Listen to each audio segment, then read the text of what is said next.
Friends, articles के नियम आपने देखे होंगे। आर्टिकल से तो इम्पोर्टेंट टॉपिक है ही, और हम लोगों को क्वेश्चन पेपर में इसके ऊपर अलग अलग तरीके से क्वेश्चन पूछते हैं। Whatever the most important rules are there, those all rules have already been taught in our lecture. But besides that, actually we must know that how the paper setter asks question in our exam. And that is why it is very important that you must know the answers and you should be able to solve the question paper. तो चलो अभी हम लोग कोई question paper देखेंगे CDS के। Okay, देखिए friends, first question है, दो George is a honourable man his activities arouse suspicion.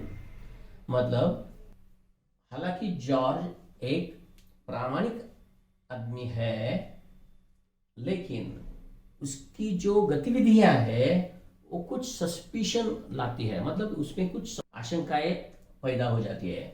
अभी यहाँ पर हमें देखना क्या है, देखिए दो जॉर्ज इज, यहाँ पर ये तो बराबर है, लेकिन ये ऑनरेबल मैन के लिए यहाँ पर ए नहीं होना चाहिए था, यहाँ पर एन होना चाहिए था। इसके लिए गलती ऑफ कोर्स पार्ट ए में है।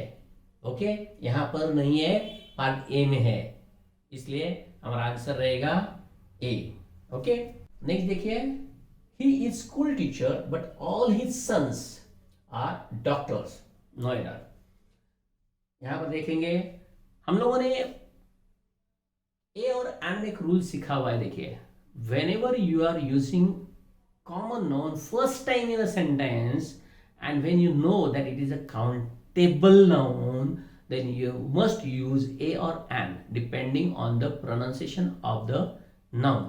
Okay, तो यहाँ पर देखिए स्कूल टीचर है, तो ये ऑफ कोर्स हम लोग पहली बार यहाँ पर यूज कर रहे हैं, तो वो एक ना, वो एक स्कूल टीचर है ना, तो यहाँ पर हमें यही देखना है, यहाँ पर ए आर्टिकल चाहिए था, इसलिए एरर है वो पार्ट ए में है। ओके, इसके साथ साथ दूसरा भी रूल याद रखिए जो हम लोगों ने एडजेक्टिव में सीखा हुआ है। अगर समझो यहाँ पर ये सही होता था, मतलब he is the school teacher ऐसे आपको अगर दिया होता था, और यहां पर अगर गलती देते थे but he is all sons, और यहां पर आर डॉक्टर्स, और नो एरर इसके बाद में। बाकी ये सेंटेंस ऐसे दिया हुआ है, he is a school teacher. Okay, तो इस तरीके का अगर सेंटेंस देते थे ना, तो भी हमें समझ में आना चाहिए यार यहाँ तो ये तो बराबर है, फिर अभी है क्या गलती, यहां पर है। क्यों? न्यूमरल सबसे पहले होता है एडजेक्टिव, न्यूमरल के बाद में पॉजेसिव होता है, और पॉजेसिव के बाद में फिर नाउन होना चाहिए।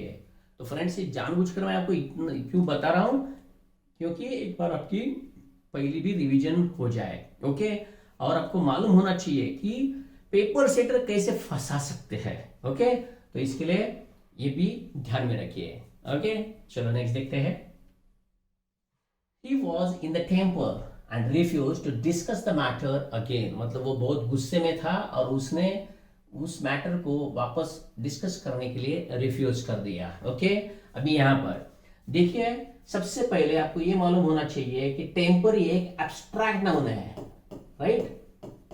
ओके, एब्स्ट्रैक्ट नाउन है, लेकिन टेम्पर जो होता है, मतलब चिढ़ जो होती है, वो हमें दिन में भी कई बार भी आ सकती है, साल में तो सवाल ही नहीं उठता है, कितनी बार आएगी मालूम ही नहीं। तो उस समय में, जिस समय उसे डिस्कस करने के लिए हम लोगों ने बोला था ना उस मैटर पर, उस समय में उसका एक टेम्पर था। इसके लिए यहां पर एक्चुअली ये फ्रेज ऐसी चाहिए, इन अ टेम्पर। मतलब even though it is a rule that abstract noun never takes any article, then also sometimes in particular some phrases, actually those phrases are and they should be written as it is, that means as it is, as they are used। तो उस समय में यहाँ पर the कभी नहीं होता है, वहां पर अ आर्टिकल आना चाहिए, इसलिए सेंटेंस सही कभी होगा, he was in a temper and refused, मतलब वो एक क्रोधित अवस्था में था, क्रुद्ध था वो। ठीक है, तो यहाँ पर एरर है वो ए में है। ठीक है, नेक्स्ट देखेंगे, Mahatma Gandhi entire life, okay, Mahatma Gandhi ji का पूरा जो लाइफ था, जीवन था, वॉज वन अनरिलेंटिंग एक्सपेरिमेंट, एक ऐसे एक्सपेरिमेंट था ऑन ट्रूथ। ओके, अभी यहां पर वॉज वन अनरिलेटिंग एक्सपेरिमेंट, मतलब महात्मा गांधी एंटायर लाइफ, ये तो सही है। वॉज, यहां पर वन नहीं आना चाहिए, यहां पर एन आना चाहिए। क्यों? यहां पर अनरिलेटिंग मतलब हमारा प्रोनाउंसिएशन है वो एक वॉवेल से, अ से हो रहा है। अ, आ, ई, उ, ए, ओ, ए, ये सब जो है प्रोनाउंसिएशंस, वो सब वॉवेल्स के प्रोनाउंसिएशन है। और उससे अगर एडजेक्टिव हो या नाउन हो, अगर वो चालू होता है तो हमें एन का ही यूज करना पड़ता है। वन रहेगा मतलब सिर्फ एक मात्र, ऐसे ही उसका मतलब होता है। इसके लिए वन का यूज ऐसे कभी भी नहीं किया जाता है। जैसे मैं आपको एक एग्जांपल देता हूं, आपको तुरंत समझ में आएगा। अगर मैं ऐसे कहता हूं, आई गेव हिम 1 रुपी, और यही सेंटेंस अगर मैंने ऐसे लिखा, आई गेव हिम अ रुपी, अभी ये दोनों में फर्क क्या है? जब मैं ये बोलता हूं ना, आई गेव हिम 1 रुपी, तो मैंने सिर्फ एक ही रुपी दिया है, मतलब वो 1 रुपये का कॉइन दिया होगा या नोट दी होगी। तो यहां पर मैंने सिर्फ और सिर्फ एक ही रुपये दिया हुआ है, रुपया दिया हुआ है। लेकिन जब मैं ये कहता हूं, आई गेव हिम अ रुपी, इसका मतलब ये होता है वो शायद 1 रुपये का कॉइन होगा या 2 रुपये का था या 5 रुपये का था, मुझे मालूम नहीं, लेकिन मैंने कॉइन तो दे दिया, मैंने 1 रुपये दे दिया, ऐसा इसका मतलब होता है। मतलब वो 10 रुपी का भी कॉइन हो सकता है, 20 रुपी का भी हो सकता है, कुछ भी हो सकता है। ओके, तो इस तरीके से ये वन और अ में फर्क है। और the same if you come to know, आपको समझ में आएगा कि गांधी का लाइफ वो एक ही एक्सपेरिमेंट था क्या? उन्होंने तो ऐसे बहुत सारे एक्सपेरिमेंट मरते दम तक किए हुए हैं। इसके लिए यहां पर एन अनरिलेटिंग एक्सपेरिमेंट आना चाहिए।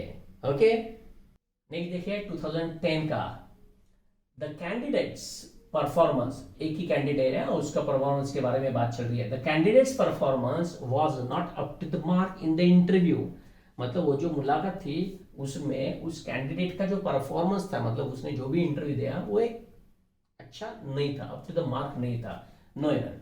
अभी यहां पर the candidates performance was not up to mark in the interview, यहां पर not up to the mark, क्योंकि एक लेवल कि बाबा हाँ इस तरीके का इंटरव्यू होगा ना तो हम उसको उसके बारे में सोचेंगे। अगर इससे ज्यादा होगा तो of course he will be definitely selected. लेकिन वो तो इससे भी नीचे, मतलब एक हमारा हमने तय किया हुआ है इतना तक तो इंटरव्यू में वो उसने अच्छा परफॉर्म करना चाहिए, तो उसके नीचे है, इसलिए ये होना चाहिए was not up to the mark in the interview. Okay, तो हमें गलती मिलती है पार्ट बी में। ओके, ये भी फ्रेज वैसे ही अप टू द मार्क ऐसे ही यूज की जाती है, इसके लिए यहां पर द आना चाहिए। नेक्स्ट देखिए 2010 का है, your association is doing good work, मतलब आपकी जो भी संस्था है वो बहुत अच्छा काम कर रही है, and we would like to help it, और हम उसे मदद करना भी चाहेंगे इन मीनिंगफुल वे। ओके, और एरेडोनिया भी। सबसे पहले यहां देखेंगे योर एसोसिएशन सही है, इज भी सही है, is doing good work, and we would like to help it, यहां पर भी बराबर है, मतलब कुछ भी गलती हमें यहां पर दिख नहीं रही है। तो यहां पर इन मीनिंगफुल वे के बदले में आना चाहिए इन अ मीनिंगफुल वे, मतलब एक अच्छा तरीका अगर होगा ना उस तरीके से हम लोग आपको मदद करना चाहते हैं आपकी एसोसिएशन को, इसलिए यहां पर ही आना चाहिए। तो ये फ्रेज है ना, ये तय होती है, और कोई भी फ्रेज है वो ऐसे हमें मालूम होनी चाहिए। तो इसके लिए यहां पर एरर जो है पार्ट सी में है। नेक्स्ट देखिए सीडीएस 2021 का है second, where are you coming from, कुछ गलत नहीं लगता है, where are you coming from. Okay, are you an American, American इसका प्रोनाउंसिएशन वॉवेल से शुरू होता है, इसलिए एन सही है। मतलब where are you coming from ये भी सही है, आर यू ये भी सही है, एन अमेरिकन भी सही है, तो ऑफ कोर्स हमारा आंसर है डी। नेक्स्ट देखिए language is an essential modes of communication, मतलब संवाद का एक बहुत ही आवश्यक ऐसा एक माध्यम है वो, and every language matters in communication, और संवाद में हर लैंग्वेज का एक अपना मोड होता है, मतलब इंपॉर्टेंस होता है, बराबर है। अभी लैंग्वेज इज यहां पर तो कुछ भी गलती है नहीं, तो ये सही है, and essential modes of communication यहां पर गलती है ना, यही पर है। क्यों? एंड ये एन और ए, ये दोनों आर्टिकल ऐसे हैं जो सिर्फ और सिर्फ सिंगुलर के लिए ही यूज किए जाते हैं। तो सिंगुलर अगर नाउन होगा तो ही इनका यूज किया जाएगा। और यहाँ पर हमें दिख रहा है ये प्लूरल है, इसके लिए एरर है, वो पार्ट बी में है। मतलब लैंग्वेज ये सिंगुलर है तो यहाँ पर मोड्स लेने की जरूरत ही नहीं थी, यहाँ पर सिर्फ मोड होना चाहिए था। अभी ये सेंटेंस सही आएगा, language is a mode is an essential, नहीं चाहिए an essential mode of communication. इस तरीके से ये सेंटेंस सही होता है। नेक्स्ट देखिए 2020 का है, इरिगेशन वर्क्स, मतलब हमारे जो सिंचन की जो भी योजना है उसके बारे में चल रहे। Irrigation works have a special importance, तो ये जो सिंचन जो होता है वो उसका एक अपना खुद का एक खास महत्व है। In an agricultural countries like India, मतलब भारत जैसे एक खेती प्रधान देश में सिंचन जो है उसका एक बहुत खास महत्व है। When rainfall is unequally distributed, जब बारिश जो होती है वो असमान है, क्या, थ्रू आउट द सीजन्स, सब सीजन्स में, मतलब समर होने दो, विंटर होने दो, जो भी हो सीजन्स हो गए उनमें सब में असमान ऐसे भारतवर्ष में वर्षा होती है, तो उसके लिए वो एसेंशियल है इरिगेशन। अभी हम लोग देखेंगे एरर क्या है। पहले इरिगेशन वर्क्स सही है, उसके लिए हैव भी सही है, और स्पेशल इंपॉर्टेंस ये भी सही है। इन एन एग्रीकल्चर कंट्रीज, अभी यहां पर गलती है, क्यों? सबसे पहले क्या हमें देखना है, एन लगाया हुआ है और यहाँ पर प्लूरल है, और प्लूरल के लिए कभी एन नहीं लगाते हैं, तो यहाँ पर आना क्या चाहिए, इन एन एग्रीकल्चरल कंट्री, मतलब सिर्फ वाई होना चाहिए, आईएस करना ही नहीं चाहिए था, वहां पर सिंगुलर होना चाहिए, तभी ये सही आएगा। In an agricultural country like India, तो ये सेंटेंस सही होता था। तो एरर है पार्ट बी में, तो आंसर है बी। नेक्स्ट सेंटेंस इंप्रूवमेंट पर क्या क्वेश्चन आए थे, बहुत ही कम क्वेश्चन आर्टिकल्स पर पूछे हुए सेंटेंस इंप्रूवमेंट में, और अभी हम लोगों ने देखे सिर्फ 9, मतलब 2008 से लेकर 2022 का जो एग्जाम हो गई उसमें सिर्फ 9 ही बार पूछा हुआ है, मतलब बहुत कम आर्टिकल्स पर क्वेश्चन पूछते हैं, लेकिन जो भी पूछते हैं बहुत ट्रिकी होते हैं, बाकी कुछ नहीं। देखिए चलो अब यहाँ पर sentence improvement, he does not know what the university is, कभी आया हुआ है, देखिए 2015 के क्वेश्चन पेपर में आया हुआ है। तो हमें ये तो पता चलता है यूनिवर्सिटी का प्रोनाउंसिएशन यू से, मतलब य जो एक कॉन्सोनेंट है उससे होता है, और कॉन्सोनेंट के लिए कभी एन का यूज नहीं किया जाता है, दो इट बिगिंस विथ वॉवेल। तो हमें यहाँ पर अ यूनिवर्सिटी ही करना चाहिए, मतलब य के लिए, यूनिवर्सिटी के लिए अ का यूज करना चाहिए, तो एन बिल्कुल नहीं चलेगा। अभी बताया मैंने क्यों, क्योंकि इसका pronunciation doesn't begin with vowel. Okay, तो एन तो नहीं चलेगा, सिर्फ ए चलेगा, वन यूज ही नहीं करना है, तो हमारा आंसर जो है वो है ए। ओके, नेक्स्ट देखिए 2015 का ही क्वेश्चन है, and English are known for their practical instincts, यहां पर भी एन इंग्लिश और उसके बाद में यहां पर आर दिया हुआ है। दोस्तों हमें मालूम है when you are writing English that means it becomes a proper noun of one language, तो ये एक लैंग्वेज का प्रॉपर नाउन है, बराबर है। जब भी आप कोई भी लैंग्वेज के पहले अगर आप द लगाते हो तो वो लैंग्वेज बोलने वाले सब पीपल हो जाते हैं, ये इसका सबसे महत्वपूर्ण नियम है।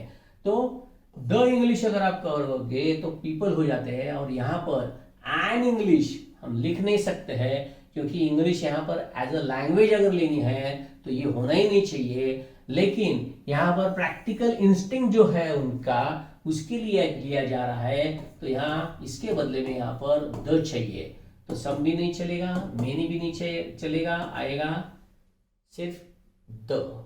देखिए 2014 में आया हुआ है, he asked for the cup of tea, उसने उस चाय के कप के लिए पूछा गया, वो चाय का कप मांगा क्या, बिल्कुल नहीं, तो मतलब यहाँ पर अ कप ऑफ टी, एक कप चाय मांगी है ना, सम कप ऑफ टी नहीं चलेगा, सिर्फ कप ऑफ टी बिल्कुल नहीं, यहाँ पर आना चाहिए अ कप ऑफ टी, बाकी नो इंप्रूवमेंट नहीं चलेगा, तो हमारा आंसर है सी, अ कप ऑफ टी। तो दोस्तों इस तरीके से हम लोगों ने आर्टिकल्स के जितने भी क्वेश्चन आए थे वो देखे हुए हैं। बाकी जो क्लोज पैराग्राफ में वगैरह जो भी आते हैं वो हम लोग देखेंगे सबसे लास्ट में. ओके.